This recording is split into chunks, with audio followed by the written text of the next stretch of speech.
నమస్తే, welcome to Sri paper news. ముందుగా headlines.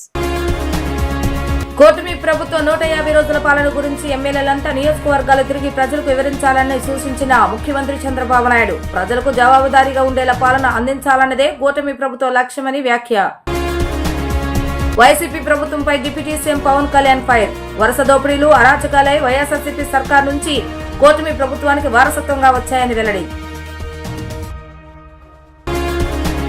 CM Chandrababu Naidu అధ్యక్షతన ఏపీ కేబినెట్ భేటీ. ఏపీ టూరిజం పాలసీకి కేబినెట్ ఆమోదం.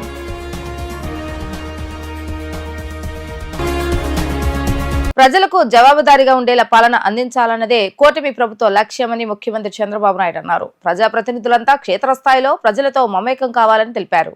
తాను కూడా ప్రజలతో ముఖాముఖి కార్యక్రమానికి వెళ్తానని ఆయన తెలిపారు. కూటమి ప్రభుత్వం 150 రోజుల పాలన గురించి ఎమ్మెల్యేలంతా నియోజకవర్గాల్లో తిరిగి ప్రజలకు వివరించాలని ముఖ్యమంత్రి సూచించారు. P4 ద్వారా పబ్లిక్ ప్రైవేట్ పీపుల్స్ పార్ట్నర్షిప్ ద్వారా పేదల జీవన ప్రమాణాలను మార్చే కార్యక్రమం చేపడుతున్నామని అన్నారు.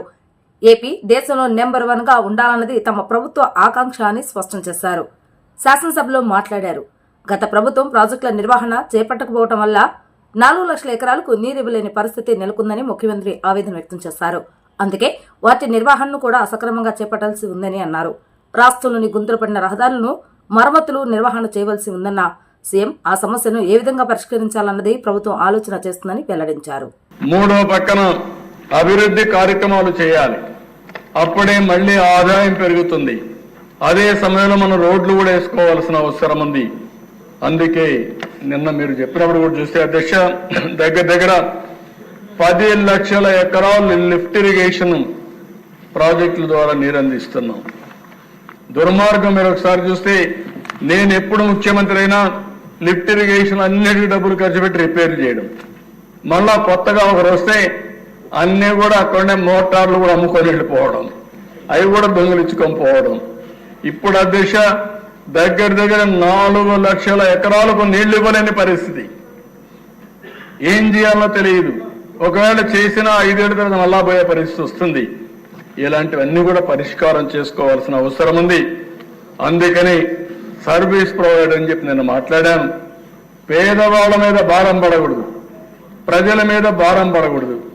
కానీ అదే సమయంలో వాళ్ళ జీవన ప్రమాణాలు పెరిగేట్టుగా ఈ యొక్క రోడ్ల వ్యవస్థ కానీ, టెలికమ్యూనికేషన్ కానీ, కరెంటు కానీ ఇవన్నీ ఉండాల్సిన అవసరం ఉంది. అందుకే నేనేం ప్రపోజ్ చేసింది ఇది కూడా ఆలోచించమని కోరాను. నా ఉద్దేశం ఒక్క నేషనల్ హైవేస్ అన్ని బాగుండడం కాదు. ఎక్కడ నేషనల్ హైవే ఎక్కినా చాలా బాగుంటుంది. అక్కడి నుంచి స్టేట్ హైవే పోగానే ఇంకా గుంతలు, ఇంకా భయంకరమైన రోడ్లు వచ్చే పరిస్థితి ఉంది. దీనికి కూడా పూర్తిగా పరిష్కార మార్గం చూడాల్సిన అవసరం ఉంది. దానికి ప్రభుత్వం కట్టుబడి ఉన్నామని చెప్పి తెలియజేసుకుంటూ, ఇంకా నేను చర్చించిన తర్వాత వినూత్నమైన ఆలోచనతో ముందుకు వచ్చి రాష్ట్రంలో ఒక్క నేషనల్ హైవే కాదు, ఆ ఊరికి మళ్ళా దేశ ఊర్లోకి పోతే సిమెంట్ రోడ్ ఉంది, ఊర్లో సిమెంట్ రోడ్ ఉంది. నేషనల్ హైవే అయితే 2 లేన్, 4 లేన్, 6 లేన్, 8 లేన్స్ వచ్చేసాయి. కానీ మధ్యలో మాత్రం గోతులు పడ్డ రోడ్లు ఉన్నాయి. దీన్ని పరిష్కారం చేయాల్సిన అవసరం ఉంది. దీన్ని ఏ విధంగా చేయాలో చేస్తామని చెప్పి కూడా నేను మీకు తెలియజేస్తున్నాను. వరుస దోపిడీలు, అరాచకాలే వైఎస్ఆర్సీపీ సర్కార్ నుంచి కూటమి ప్రభుత్వానికి వారసత్వంగా వచ్చాయని డిప్యూటీ సీఎం పవన్ కళ్యాణ్ అన్నారు. ఇంతటి విపత్కర పరిస్థితుల నుంచి రాష్ట్రాన్ని అభివృద్ధి పథంలో నడిపిస్తున్న సమర్థ నాయకుడు సీఎం చంద్రబాబు నాయుడు అని ఆయన కితాబునిచ్చారు. కూటమి ప్రభుత్వం 150 రోజుల ప్రగతిపై శాసనసభలో జరిగిన చర్చలో పవన్ కళ్యాణ్ ప్రసంగించారు. చంద్రబాబు నాయుడు సమర్థ నాయకత్వంలో రాష్ట్రం త్వరలోనే $1 ట్రిలియన్ ఆర్థిక వ్యవస్థగా ఎదుగుతుందని విశ్వాసాన్ని వ్యక్తం చేశారు. గత ప్రభుత్వంలో జగన్ పట్టాదారు పాసు పుస్తకాలు, ఆస్తుల పత్రాలపై తమ బొమ్మలు పెట్టుకున్నారని పవన్ విమర్శించారు. విద్యార్థుల మధ్యాహ్న భోజన పథకానికి డొక్కా సీతమ్మ పేరు పెట్టడం అభినందనీయమని తెలిపారు. సామాజిక మాధ్యమాల విషయంలో అసభ్యకరమైన పోస్టుల విషయంలోనూ కఠినంగా వ్యవహరించాలని అన్నారు. గత ప్రభుత్వంలో వైఎస్ఆర్సీపీ కార్యకర్తలు గ్రామీణ ప్రాంతాల్లోని మహిళలపైన అసభ్యకరమైన పోస్టులు పెట్టారని వ్యాఖ్యానించారు. సోషల్ మీడియా యాక్టివిస్టులమని చెప్పుకునే గుండాలకు గట్టి హెచ్చరిక చేసిన సీఎం, హోంమంత్రికి పవన్ ధన్యవాదాలు తెలిపారు. ఇసుక, బెల్ట్ దుకాణాలు, ఇతర అంశాలపై సీఎం ఆశయాలు నెరవేర్చేలా మంత్రులంతా పనిచేస్తామని హామీ ఇస్తున్నామని అన్నారు. ఈ రోజు నాకు 150 రోజుల గౌరవ ముఖ్యమంత్రి గారి అనుభవంతో కూడిన ఈ పాలనలో నాకు సంపూర్ణమైన విశ్వాసం ఉంది అధ్యక్ష. ఆంధ్రప్రదేశ్ $1 ట్రిలియన్ ఎకానమీగా అతి త్వరలోనే ఈ 5 సంవత్సరాలు వెళ్తుందని మనసు సంపూర్ణ విశ్వాసం ఉంది. $1 ట్రిలియన్ మన ప్రజలకు అర్థం అవడానికి 7,65,000 కోట్ల ఎకానమీ. గత ప్రభుత్వం మనల్ని ఎకానమీని నిర్వీర్యం చేసింది, ఇబ్బంది పాలు చేసింది, అన్ని రంగాల్లోనూ రాష్ట్ర ప్రభుత్వాన్ని వెనక్కి తీసుకెళ్లిపోయింది. ఈ పరిస్థితుల్లో గౌరవ ముఖ్యమంత్రి గారి అనుభవం, మీ పారదర్శకత, మీ విజనరీ దృష్టి ఇవన్నీ కూడా మాకు ఈ $1 ట్రిలియన్ ఎకానమీ వైపు పరిగెడుతున్నాయి అన్న దాంట్లో ఏమాత్రం సందేహం లేదు అధ్యక్ష. అలాగే మన గత ప్రభుత్వం చివరికి పాస్బుక్లో కూడా గత ముఖ్యమంత్రి గారి ఫోటోలు పెట్టుకోవడం, అలాగే ఏ పథకాలకైనా సరే కేవలం వారిది పెట్టుకోవడం చాలా ఇబ్బంది కలిగజేసింది అధ్యక్ష. ముఖ్యంగా ముఖ్యమంత్రి గారు వచ్చి, గౌరవ ముఖ్యమంత్రి గారు వచ్చి ఎప్పుడు కూడా ఎవరికి కూడా గుర్తింపు లేనివి, ఆలోచించనివి కూడా వాళ్ళని ముందుకు తీసుకొచ్చి వాళ్ళకి ముఖ్యంగా నేను చెప్తుంది, మొన్న చాలాసార్లు కొన్ని సందర్భాల్లో ముఖ్యమంత్రి గారి దృష్టికి తీసుకెళ్తే యల్లాప్రగడ సుబ్బారావు గారి గురించి ఎవరికి తెలియదు అధ్యక్ష, చాలా తక్కువ మందికి తెలుసు. వారి పేరుని నేను ఒక మాట ప్రస్తావించగానే ఆయన దృష్టికి తీసుకురాగానే ఆయనకి పేరు పెట్టడం ఆయన దార్శనికతకి చాలా అర్థం పడుతుంది అధ్యక్ష. ఎందుకంటే ఎవరెవరి పేర్లు నిన్న కాక మొన్న వచ్చిన వ్యక్తి పాస్బుక్లకి పేర్లు ఆయన ఫోటోలు వేసుకునే దాన్ని నిజంగా దేశం కోసం ప్రజల కోసం కాంట్రిబ్యూట్ చేసిన వ్యక్తికి అది గుర్తించడం అనేది మనస్ఫూర్తిగా ముఖ్యమంత్రి గారికి నా ధన్యవాదాలు తెలియజేసుకున్నాను అధ్యక్ష. అలాగే ముఖ్యమంత్రి గారికి కూడా ముఖ్యంగా మిడ్ డే నేను అడిగింది ఏంటంటే ముఖ్యమంత్రి గారిని, డొక్కా సీతమ్మ గారి పేరు ఏదన్నా పథకాన్ని క్యాంటీన్ పెట్టండి అంటే ఆయన ఏకంగా దీనిలో నారాయణ గారికి కూడా ముఖ్యమంత్రి గారు ప్రత్యేకంగా నా ధన్యవాదాలు తెలియజేస్తున్నాను అధ్యక్ష. మధ్యాహ్న భోజన పథకాన్ని, విద్యార్థుల మధ్యాహ్న మిడ్ డే మీల్ స్కీమ్ కి డొక్కా సీతమ్మ గారి పేరు పెట్టడం మనస్ఫూర్తిగా వారి చేతులెత్తి నేను నా మనస్ఫూర్తి గారికి కృతజ్ఞతలు తెలియజేస్తున్నాను అధ్యక్ష. ప్రత్యేకించి సోషల్ మీడియాకి సంబంధించి అసలు ఇంట్లో ఆడబిడ్డలు బయటికి రావాలన్నా కానీ ఊళ్ళల్లో ఈ రోజున ఇక్కడున్న చాలా మంది గౌరవ సభ్యులు కానీ ముఖ్యమంత్రి కానీ వీళ్ళందరూ ఎంతో కొంత ఒక ఇన్సులేటెడ్ అధ్యక్ష. నిజంగా సఫర్ అవుతుంది ఊళ్ళల్లో ఆడపిల్లల అధ్యక్ష. ఈ అలవాటు అయిపోయి, గత ప్రభుత్వం చేసిన అలవాటు అయిపోయి ప్రతి ఒక్కళ్ళు ఒక ముఖ్యమంత్రి స్థాయి వ్యక్తిని బూతులు తిట్టడం, అన్ని తిట్టిన తర్వాత కూడా వాళ్ళకి అలవాటు అయిపోయి ఎవరు తిట్టాలో తెలియక స్థానికంగా ఉన్న ఆడపిల్లల మీద కూడా వీళ్ళు అవాకులు చవాకులు పేలి పచ్చి బూతులు తిడతా ఉంటే ఎవరికి చెప్పుకోలేక వాళ్ళు ఇబ్బంది పడతా ఉంటే బయటికి రాలేకపోతున్నారు. క్రైమ్ మైండ్ సెట్ పెరిగిపోయింది, క్రిమినాలిటీ పెరిగిపోయింది. ఇలాంటి సమయంలో ఆయన ఉక్కు పాదంతో సోషల్ మీడియా యాక్టివిస్టులు అనే పేరు చెప్పుకునే గుండాలకి, రౌడీలకి ఆయన తీసుకున్న చర్యలు, హోంమంత్రి అనిత గారు తీసుకున్న చర్యలు చాలా బలమైన అభినందనలు. ఇదే కొనసాగాలని కోరుకున్నాను అధ్యక్ష. This should be a continuity of the our entire governance. AP tourism పాలసీకి కేబినెట్ ఆమోదం తెలిపింది. పర్యాటక ప్రాజెక్టులకు పరిశ్రమ హోదా కల్పించే ప్రతిపాదనపై చర్చించి ఆమోదించింది.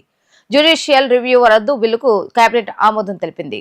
అమరావతిలోని సచివాలయంలో ఏపీ చంద్రబాబు నాయుడు అధ్యక్షతన మంత్రివర్గం సమావేశమైంది. ఈ క్రమంలో మంత్రివర్గం కీలక నిర్ణయాలు తీసుకుంది. ఏపీ ఇన్ఫా ట్రాన్స్పరెన్సీ యాక్ట్ 2019 రిపీట్ చేయాలని కేబినెట్ లో ప్రతిపాదించారు. పంచాయతీరాజ్ గ్రామీణాభివృద్ధి శాఖలోని స్థానిక సంస్థలో చైర్మన్లపై అవిశ్వాసం పెట్టే చట్ట సవరణ బిల్లును ఆమోదించింది. అవిశ్వాసం పెట్టే గడువును 4 ఏళ్ల నుంచి 2 ఏళ్లకు కుదిస్తూ సవరణ చేశారు. 85,000 కోట్ల పెట్టుబడులకు సంబంధించి ఎస్ఐపిబి నిర్ణయాలకు మంత్రివర్గం ఆమోదం తెలిపింది. పీడీ యాక్ట్ పటిష్టం చేస్తూ సవరణ బిల్లుకు, లోకాయుక్త చట్ట సవరణ బిల్లుకు కేబినెట్ ఆమోదం తెలిపింది. లోకాయుక్త నియామకంలో ప్రతిపక్ష నేత లేనప్పుడు ఏం చేయాలన్న దానిపై మంత్రివర్గం చర్చించింది. పార్లమెంట్లో అనుసరించిన విధానం కొనసాగించాలని నిర్ణయం తీసుకుంది.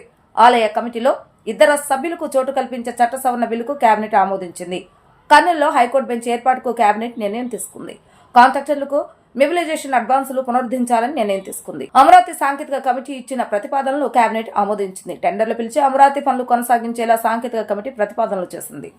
రాష్ట్ర ప్రజలకు మెరుగైన సౌకర్యాలు కల్పించడమే ధ్యేయంగా కూటమి ప్రభుత్వం పనిచేస్తుందని గన్నవరం నియోజకవర్గ ఎమ్మెల్యే యార్లగడ్డ వెంకట్రావు అన్నారు. ప్రయాణికుల రద్దీ దృష్ట్యా రానున్న రోజుల్లో మరిన్ని సర్వీసులను కూడా అందుబాటులోకి తీసుకొస్తామని తెలిపారు. రాష్ట్రంలో గత 5 ఏళ్ల వైసీపీ పాలనలో రోడ్లన్నీ గుంతలతో నిండిన పరిస్థితి ఏర్పడిందన్నారు. గవర్నర్ బస్ డిపో నుండి తిరుపతి, జగల్పూర్ రూట్లకు ప్రయాణికుల రద్దీ దృష్ట్యా నూతన సర్వీసులు ప్రారంభోత్సవ కార్యక్రమంలో ముఖ్య అతిథిగా గవర్నర్ ఎమ్మెల్యే యార్లగడ్డ వెంకట్రావు పాల్గొన్నారు. ఈ సందర్భంగా అధికారులు ఆయనకు పూర్ణకు ముద్ద స్వాగతం పలికారు. అనంతరం జెండా ఊపి బస్సులను ఎమ్మెల్యే యార్లగడ్డ ప్రారంభించారు. ఈ సందర్భంగా ఆయన మాట్లాడుతూ ప్రయాణికుల రద్దీ దృష్ట్యా రానున్న రోజుల్లో మరిన్ని సర్వీసులను కూడా అందుబాటులోకి తీసుకొస్తున్నామని తెలిపారు. రాష్ట్రంలో గత 5 ఏళ్ల వైసీపీ పాలనలో రోడ్లన్నీ గుంతల్లో నిన్న పరిస్థితులు ఏర్పడిందన్నారు.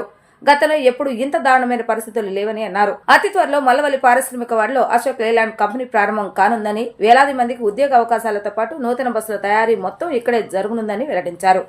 గతంలో ఎప్పుడూ లేని విధంగా కూటమికి చారిత్రాత్మక విజయం అందజేస్తారని అన్నారు. రాష్ట్ర అభివృద్ధి కోసం చంద్రబాబు నాయుడు, డిప్యూటీ సీఎం పవన్ కళ్యాణ్, మంత్రి లోకేష్ నిరంతరం పోరాడుతున్నారని ఆయన తెలిపారు. గన్నవరం బస్ స్టాండ్లో 2 లగ్జరీ బస్సుల్ని తిరుపతికి, అలాగే 2 జగదల్పూర్కి ఈరోజు ప్రారంభించడం జరిగింది. అలాగే కాన్స్టిట్యున్సీలో మల్లవల్లికి, వేలేరుకి, ఉయ్యూరుకి కనెక్టివిటీ లేదంటే ఆ 3 బస్సులు కూడా డిపో మేనేజర్ గారు ఏర్పాటు చేసిన పరిస్థితి.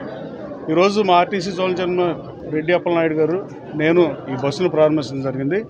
అశోక్ లైలాండ్ బస్సుల్ని ఇలా ప్రారంభించడం కాకుండా మిగతా బస్ స్టాండ్లాగా రాబోయే కాలంలో అశోక్ లైలాండ్ కంపెనీని తెలుగుదేశం పార్టీ, జనసేన, బీజేపీ కూటమి అధికారంలోకి వచ్చిన తర్వాత అశోక్ లైలాండ్ కంపెనీని చంద్రబాబు గారి స్ఫూర్తితో నేను మాట్లాడి వెనక్కి తీసుకొచ్చిన పరిస్థితి. Ashok Leyland company functioning start చేస్తుంది ఒక 4 రోజుల్లోనే, ఇప్పుడు మంచి రోజు చూసుకుని.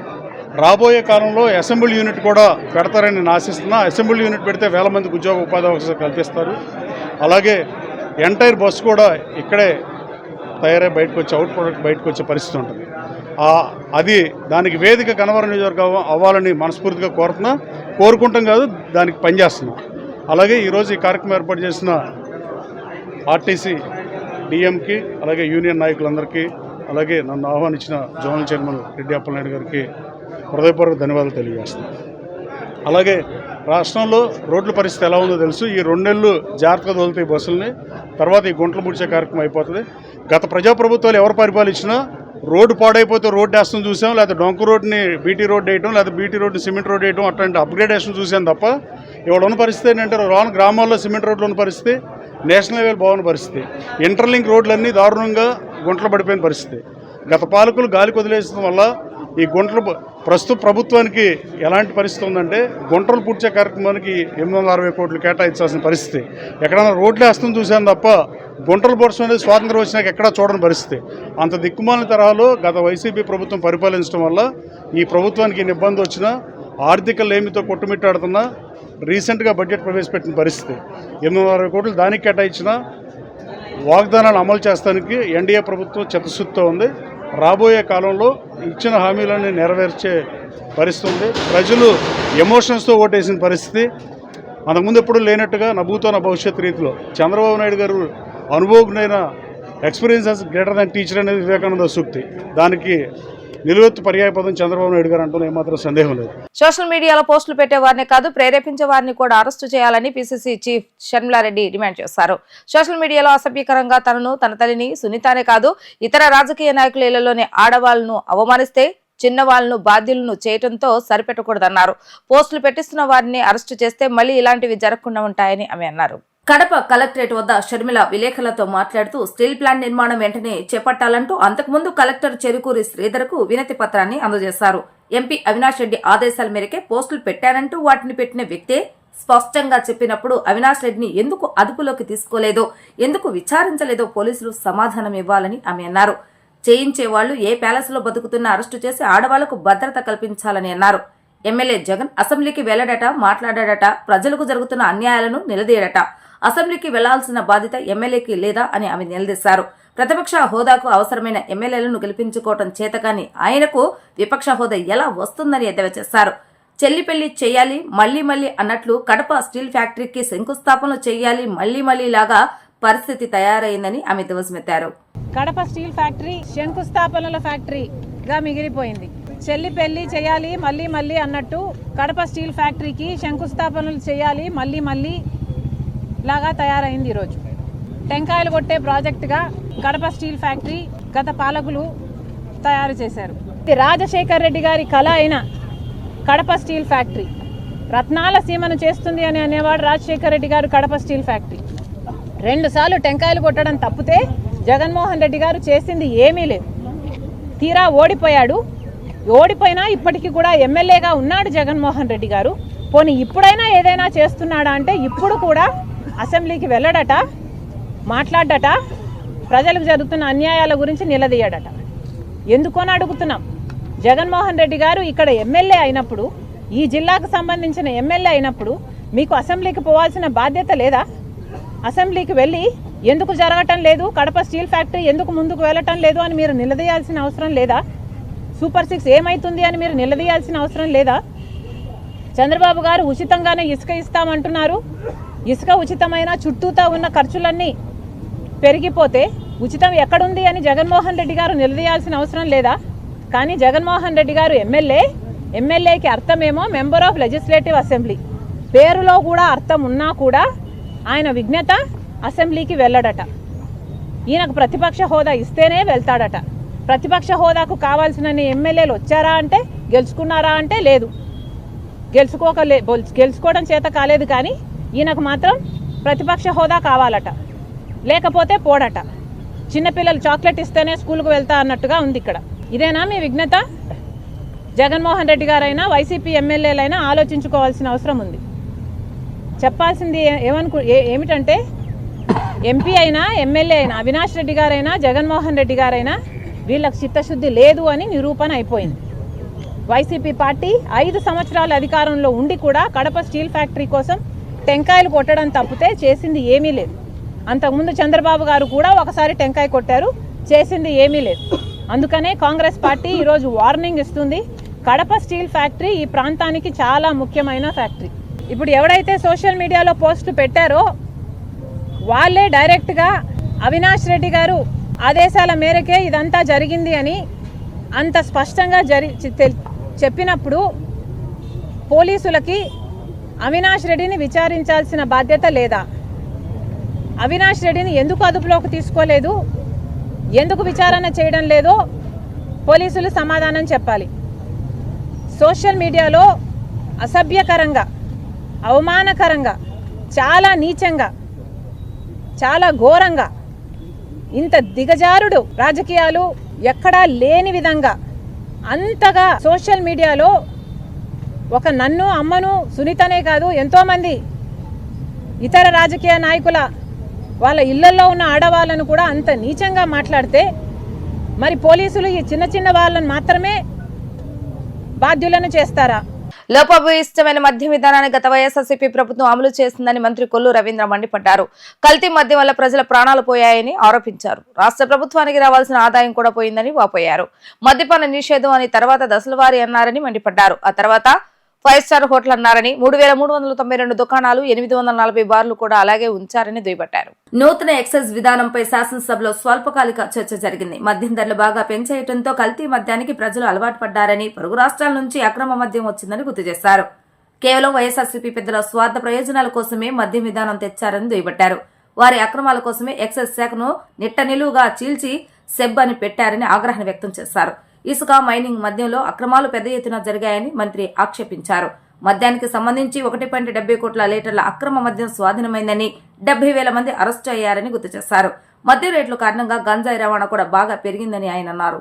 ఆనాటి ముఖ్యమంత్రి గారు ఆ రోజున ప్రచార సభల్లో చాలా సభల్లో ఆయన చెప్పారు, అధ్యక్ష మద్య నిషేధం చేస్తానని చెప్పారు అధ్యక్ష.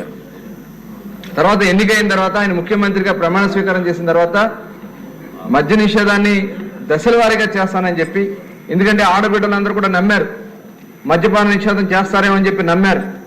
కానీ వచ్చిన తర్వాత ఆయన దాన్ని పక్కన పెట్టి నేను దశల వారీగా చేస్తానని చెప్పి ఫస్ట్ అక్కడే అబద్ధాలు ఆడటం జరిగింది అధ్యక్ష. అదేవిధంగా చివరికి ఆయన ఏం చెప్పారు, కేవలం 5 స్టార్ హోటల్స్కి మాత్రమే పరిమితం చేస్తామని కూడా వారు చెప్పడం జరిగింది. ఒకవేళ అది చేయకపోతే 2024 ఎన్నికలకు వెళ్ళమని కూడా వాళ్ళు చెప్పడం జరిగింది అధ్యక్ష. అలాంటిది ప్రారంభంలో ఏం చేశారు, 2934కి దుకాణాలని తగ్గించారు అధ్యక్ష. తగ్గించి మళ్ళీ ఏపీటీడీసీ కింద 458 షాపులు, అవి కాకుండా మళ్ళీ 3392 షాపులకు పెంచడం జరిగింది అధ్యక్ష. అంటే టూరిజం డిపార్ట్మెంట్ తరఫున మళ్ళీ వేరే తీసుకున్నారు అధ్యక్ష. ఇవి ఒక 3392 షాపులు మళ్ళీ పెంచారు అధ్యక్ష. ఇవి కాకుండా 840 బార్ సంఖ్యను కూడా అలాగే ఉంచడం జరిగింది అధ్యక్ష. అదేవిధంగా ఆ రోజున ఎంఆర్పి రేట్లు విపరీతంగా పెంచేయడం జరిగింది అధ్యక్ష. దాదాపు 75% రేట్లు పెంచేయటం వల్ల చాలా మంది ఈ రేట్లకు తాగలేక ఇలిసిట్కి లేకపోతే పక్క రాష్ట్రాలకి అక్కడి నుంచి ఇంపోర్ట్ చేసుకుని తాగే పరిస్థితికి వచ్చింది. దానివల్ల చాలా మంది అనారోగ్యం పాల్గొనడం కూడా జరిగింది అధ్యక్ష. రాష్ట్రానికి రావాల్సినటువంటి పెద్ద ఎత్తున రావాల్సినటువంటి ఆదాయాలు కూడా మనకు కోల్పోవడం జరిగింది అధ్యక్ష. ఈ పాలసీని కేవలం వాళ్ళ స్వార్థం కోసం, వాళ్ళ లాభాల కోసం వాళ్ళు దీన్ని దుర్వినియోగం చేయడం జరిగింది. ఇదే కాదు, వాళ్ళు చేసే అక్రమాలకి అడ్డం లేకుండా ఉండడం కోసం ఎక్సైజ్ డిపార్ట్మెంట్ మొత్తాన్ని కూడా నిట్ట నిలువున చీల్చేశారు అధ్యక్ష. 70% మందిని ఎక్సైజ్ డిపార్ట్మెంట్ లో ఉన్నటువంటి అధికారులందరినీ కూడా తీసుకెళ్లి సెబ్ అని పెట్టి ఒక స్పెషల్ ఎన్ఫోర్స్మెంట్ బ్యూరో, ఆనాడు జగన్మోహన్ రెడ్డి ముఖ్యమంత్రి గారు చెప్పారు అధ్యక్ష, ఈ సెబ్ ద్వారా ఈ రాష్ట్రంలో మొత్తం కూడా ఇసుకలో కానీ, మైనింగ్ లో కానీ, శాండ్ లో కానీ, లేదంటే మధ్యలో కానీ ఎక్కడ కూడా అవినీతికి తావు లేకుండా చేస్తానని చెప్పి వాగ్దానాలు చేసినటువంటి వ్యక్తి ఆ రోజున సెబ్ని నిట్ట చీల్చేసి వాళ్ళకి ఎటువంటి అధికారాలు ఇవ్వకుండా, వాళ్ళ స్టేషన్లన్నీ కూడా ఎందుకు ఉపయోగపడకుండా పోలీస్ డిపార్ట్మెంట్ దగ్గరికి వెళ్ళి చేతులు కట్టుకునే విధంగా వాళ్ళు పట్టించుకోరు, వీళ్ళు పట్టించుకోరు, ఎవరు కేసు కట్టాలో తెలియనటువంటి పరిస్థితుల్లో ఆ రోజున సెబ్ అంతా కూడా నిర్వీర్యం అయిపోయారు అధ్యక్ష. ఈ గందరగోళంలో టోటల్ మొత్తం కూడా విపరీతంగా నేరాలు పెరిగిపోయినాయి అధ్యక్ష. అప్పటికి నేరాలు నమోదైన 64% పెరిగాయి అధ్యక్ష. అరెస్టులు 161% పెరిగాయి అధ్యక్ష. అలాగే నాన్ డ్యూటీ మద్యం స్వాధీనం 66% పెరిగింది అధ్యక్ష. అలాగే 1,78 లీటర్ల సారాన్ని స్వాధీనం చేసుకోవడం కూడా జరిగింది అధ్యక్ష. ఇది కాకుండా బెల్ట్ షాప్ కేసులు 69,000 కేసులు, వాళ్ళ మీద అరెస్టులు 74,000 మందిని అరెస్ట్ చేయడం కూడా జరిగింది. గాంజా కూడా విపరీతంగా పెరిగిపోయింది అధ్యక్ష. జమ్మలమడుగులో జరిగిన ఘర్షణ వైసీపీ వాళ్ళతోనే కానీ ఆదాని సంస్థతో కాదని బీజేపీ ఎమ్మెల్యే ప్రభుత్వ విప్ ఆదినారాయణ రెడ్డి అన్నారు. ఆదాని పేరు చెప్పుకొని వైసీపీ నేతలు అక్రమాలకు పాల్పడుతున్నారని దుయ్యబట్టారు. ఆదాని సంస్థను జమ్మలమడుగుకు ఆహ్వానిస్తున్నామని చెప్పారు. అసెంబ్లీ మీడియా పాయింట్ వద్ద ఏర్పాటు చేస్తున్న విలేకరుల సమావేశంలో బీజేపీ ఎమ్మెల్యే ప్రభుత్వ విప్ ఆదినారాయణ రెడ్డి మాట్లాడుతూ సోలార్ పరిశ్రమ, అతిపెద్ద సిమెంట్ ఫ్యాక్టరీ ఏర్పాటుకు ఆదాని సంస్థ మొగ్గు చూపుతుందని తెలిపారు. ఇంకా రాని ఆదాని పరిశ్రమలకు సబ్ కాంట్రాక్టర్లుగా చలామణి అవుతూ వైసీపీ వాళ్లు తెరిచిన దొంగ దుకాణాలను తమ అనుచరులు అడ్డుకున్నారని చెప్పారు. ఆదాని గ్రూప్ తో తామే దగ్గరుండి పరిశ్రమలను పెట్టిస్తామని, వైసీపీ వాళ్లు అనవసర జోక్యాన్ని సహించబోమని తెలిపారు. ఆదాని ముసుగులో వైసీపీ నేతలు రెచ్చగొట్టారని, అందుకే నిన్న గొడవ జరిగిందని చెప్పారు. జమ్మలమడుగు నియోజకవర్గంలో ముఖ్యంగా ఆదాని యొక్క సంస్థ పైన ఆదినారాయణ రెడ్డి బీజేపీ వర్గీయులు దాడి చేసినట్లు ఒక వార్త రిలీజ్ చేసినారు. అసలు అక్కడ ఆదాని గ్రూపుకు ఎలాంటి వర్క్ అలొకేషనే ఇంతవరకు లేదు. ఆదాని పేరు చెప్పి కొందరు స్థానికంగా వైఎస్ఆర్ పార్టీ వాళ్ళ కాంబినేషన్ ఏర్పరచుకొని మాదే రాజ్యం అంతా మేమే చేస్తాం అన్నప్పుడు మా వాళ్ళు మాకు కూడా ఇక్కడ ఉద్యోగాలు కావాలా, రేపు కొన్ని వర్క్స్ కావాలా, కొన్ని సప్లై మెటీరియల్ కావాలా, కొన్ని మిషనరీ మేమే పెట్టుకోపోతామంటే ర్యాష్గా ప్రవర్తన చేసినప్పుడు అందులో భాగంగా తిరుగుబాటు జరిగింది. ఇది ఆదాని సంస్థను మేము వెల్కమ్ చేస్తున్నాం. మీకు తెలుసో లేదో, ఆదాని గ్రూప్ వాళ్ళు మా దగ్గర అంబుజా సిమెంట్ పేరుతో ఒక పెద్ద సిమెంట్ ఫ్యాక్టరీ కూడా పెట్టబోతున్నారు. వాళ్ళకు ఇంతకుముందు ఎవరైతే టాటా గ్రూపు తరఫున 3,000 ఎకరాలు పైగా తీసుకుంటే అదనంగా మరొక 1,000 ఎకరాలు కావాలంటే మేము రైతులతో సర్దుబాటు చేసి సరైన రేటుకు ఇప్పిస్తామని కూడా ఆదాని గ్రూపు సంస్థ ప్రతినిధులతో నేనే స్వయంగా మాట్లాడినా. అదే కాకుండా ఒక 250 మెగావాట్లు అటు జెన్కో సెకీ పర్మిషన్తో సెంట్రల్ వాళ్ళ కాంబినేషన్తో జరిగే వర్క్ సజావుగా జరుగుతుంది. వర్కులు జరుగుతున్నాయి. ఇక్కడ ఆదాని వాళ్ళకు ఇంకా నేషనల్ గ్రీన్ ట్రిబ్యునల్ క్లియరెన్స్ లేదు, ఫారెస్ట్ క్లియరెన్స్ లేదు. ఇంత లోపల కొందరు ఈ వర్క్ మాదే అని ఒక మామూలుగా బస్సుల్లో గతంలో ప్రైవేటు బస్సుల్లో ఒక టవాల్ వేసేవాళ్ళు, ఇది మాదే షీట్ అని. అట్ట షీట్ వేసినట్టు కంటైనర్లు పెట్టినారంట. ఆ కంటైనర్లు పెట్టినారు. ఏంది ఇక్కడ ఏం జరుగుతుంది? మా వాళ్ళు పరిశీలనకు పోతే మా వాళ్ళని ఏలనగా నిష్ఠూరంగా ఘోరంగా మాట్లాడితే తిరుగుబాట్ల భాగంగా జరిగింది. కానీ ఒక పత్రిక చదివినా, ఏదో నన్ను సీఎం ఆఫీసు వాళ్ళు మందలించినట్టు, మరొకరు చేసినట్టు ఈ అభూత అసత్య అధర్మ ప్రచారం ఖండిస్తున్నా. ఎవరు రాసినా ఇంకా సాక్షులైతే బెదిరించినట్టు, చంపుతామన్నట్టు ఒక పత్రికలో రాశారంట. ఏంది ఇది జరిగేది? తెలుసుకోవాలా. అక్కడ పోలీసు వాళ్ళందరూ ప్రత్యక్షంగా ఉన్నారంట. నేను అసెంబ్లీలో నిన్న మధ్యాహ్నం ఇక్కడే ఉన్నా. నేను నిన్న సభలో మాట్లాడడం కూడా జరిగింది. ఈ అధర్మానికి ఏమన్నా వాళ్ళ దగ్గర కొందరికి ఏమన్నా సెన్సార్ ఏజెన్సీ ఉందే అని, సూపర్ సెన్సార్ ఏజెన్సీ ఒక అద్దం పగులుతుందా? చర్య ఉన్నప్పుడు అంతమందిలో 1000 మందికి పైగా మా వాళ్ళు ఉన్నారట. వాళ్ళు ఉన్నారు. పగలగొట్టాలంటే ఎంతో జరుగుతుంది. ఆ ఉద్దేశం లేదు. Adani group most welcome. కానీ ఆదాని పేరు చెప్పి దొంగ వాళ్ళని ఎవరిని అలౌ చేసే పంచాయతీ లేదు. అందులో వైఎస్ఆర్ పార్టీలో అయితే నాట్ అలౌడ్. వాళ్ళ ఇష్టమా ఏమన్నా? వాళ్ళు ఎన్నాళ్ళు దౌర్జన్యం, వాళ్ళు రాకుండా చేసేదానికి ఎన్నో పన్నాగం. దీంట్లో రాజకీయ కుట్ర ఉంది, ఎంతో దాగింది. చంద్రబాబు నాయుడు అబద్ధాల మీద అబద్ధాలు చెప్తున్నారని, ఆయనలో ఎప్పటికీ మార్పు రాదని మాజీ సీఎం వైసీపీ అధినేత జగన్ విమర్శించారు. సీఎం చంద్రబాబు నాయుడు అబద్ధాలనే నిజాలుగా నమ్మించే ప్రయత్నం చేస్తున్నారని విమర్శించారు. సూపర్ 6 హామీల అమలులో కూటమి ప్రభుత్వం పూర్తిగా విఫలమైందని అన్నారు. తాడేపల్లిలోని వైసీపీ కేంద్ర కార్యాలయంలో వైసీపీ అధినేత జగన్మోహన్ రెడ్డి మీడియా సమావేశంలో మాట్లాడుతూ హామీలు అమలు చేయలేకనే చంద్రబాబు నాయుడు బడ్జెట్ ను ఆలస్యం చేశారని విమర్శించారు. బడ్జెట్ ను ప్రవేశపెడితే రాష్ట్రానికి ఉన్న అప్పులను చూపించవలసి ఉంటుందని అన్నారు. అప్పుల విషయంలో చంద్రబాబు నాయుడు తప్పుడు ప్రచారం చేస్తున్నారని మండిపడ్డారు. ఆయనకు ఎల్లో మీడియా తోడైందని మండిపడ్డారు. కాగ్ రిపోర్టుపై కూడా చంద్రబాబు నాయుడు తప్పుడు ప్రచారం చేస్తారని అన్నారు. చంద్రబాబు నాయుడు బొంకుల బాబు అని ఎందుకు అనకూడదని ఎద్దేవా చేశారు. గతంలో చంద్రబాబు నాయుడు దిగిపోయే నాటికే పరిమితికి మించి అప్పులు చేస్తారని, ఆరోగ్యశ్రీతో సహా వివిధ బకాయిలు ఉన్నాయని తెలిపారు. చంద్రబాబు నాయుడు హయాంలో 19% అప్పులు పెరిగితే తమ హయాంలో 15% మాత్రమే పెరిగాయని అన్నారు. వాళ్ళు కూడా ఇదే నెంబర్ను రాటిఫై చేస్తూ కాగ్ కూడా రిపోర్ట్ ఇచ్చింది. ఇదే కాగ్ రిపోర్ట్ కూడా కాంప్ట్రోలర్ అండ్ ఆడిట్ జనరల్, అంటే రాష్ట్ర ప్రభుత్వాలను ఆడిట్ చేసే కాన్స్టిట్యూషనల్ బాడీ, వీళ్ళు కూడా ఇచ్చిన రిపోర్టును రాష్ట్ర ప్రభుత్వం అసెంబ్లీ సమావేశాల్లో ఇదే చంద్రబాబు ప్రభుత్వం కూడా ప్రొడ్యూస్ చేసింది. బడ్జెట్తో పాటు వాళ్ళు ఇచ్చిన డాక్యుమెంట్స్లో కూడా page number 18, page number 20 CAG report 2023-24లో ఇదే ధృవీకరిస్తూ తేల్చి చెప్పారు.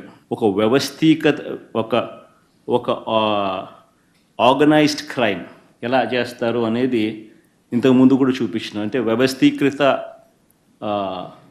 నేరాలు చేసే ఒక వ్యవస్థ వీళ్ళకి మాత్రమే ఉంది. ఒక పద్ధతి ప్రకారం ఒక గోబెల్స్ ప్రచారంలో భాగంగా వాళ్ళకి సంబంధించిన ఎల్లో మీడియా అంటే ఓ ఈనాడు, ఓ ఆంధ్రజ్యోతి, ఓ TV5 వీళ్ళకు తోడు ఏ రకంగా వీళ్ళు ఉంటారు, ఏ రకంగా చంద్రబాబు నాయుడు ఉంటాడు, ఏ రకంగా ఓ దత్తపుత్రుడు ఉంటాడు, ఏ రకంగా వీళ్ళకు బీజేపీ పార్టీలో కూడా వీళ్ళకి సంబంధించిన మనుషులే అక్కడ కూడా ఉంటారు, వాళ్ళు కూడా ఏ రకంగా అందరూ కలిసి ఒకే కోరస్గా ఏ రకంగా అబద్ధాలకు రెక్కలు కట్టి ప్రచారం చేస్తారు, ఒక వ్యవస్థీకృత క్రైమ్ ఏ మాదిరిగా చేస్తారు అని చెప్పి మీకు ఇంతకు ముందు కూడా విపులంగా కూడా చెప్పడం కూడా జరిగింది. ఉంగుటూరు మండలం పెదవుటపల్లి వద్ద జాతీయ రహదారిపై రోడ్డు ప్రమాదం చోటు చేసుకుంది. BMW ద్విచక్ర వాహనదారుడు వెనక నుంచి లారీని ఢీకొని మృతి చెందాడు. ఏలూరు వైపు నుండి విజయవాడ వైపు వెళ్లే క్రమంలో పెదవుటపల్లి వద్ద ఘటన చోటు చేసుకుంది. మృతుడు జంగారెడ్డిగూడానికి చెందిన మణికంఠగా పోలీసులు గుర్తించారు. జంగారెడ్డిగూడ నుండి విజయవాడలోని హాస్పిటల్లో చికిత్స పొందుతున్న బంధువులను పరామర్శించేందుకు వెళ్లే క్రమంలో ప్రమాదం జరిగింది. వార్తలు ముగించే ముందు హెడ్లైన్స్ మరొకసారి.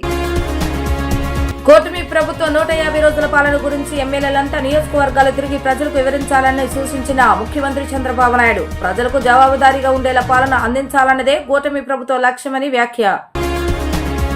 వైసీపీ ప్రభుత్వంపై deputy CM Pawan Kalyan fire. వరుస దోపిడీలు, అరాచకాలై వైఎస్ఆర్సీపీ సర్కార్ నుంచి కూటమి ప్రభుత్వానికి వారసత్వంగా వచ్చాయని వెల్లడి. సీఎం చంద్రబాబు నాయుడు అధ్యక్షతన ఏపీ కేబినెట్ భేటీ. ఏపీ టూరిజం పాలసీకి కేబినెట్ ఆమోదం.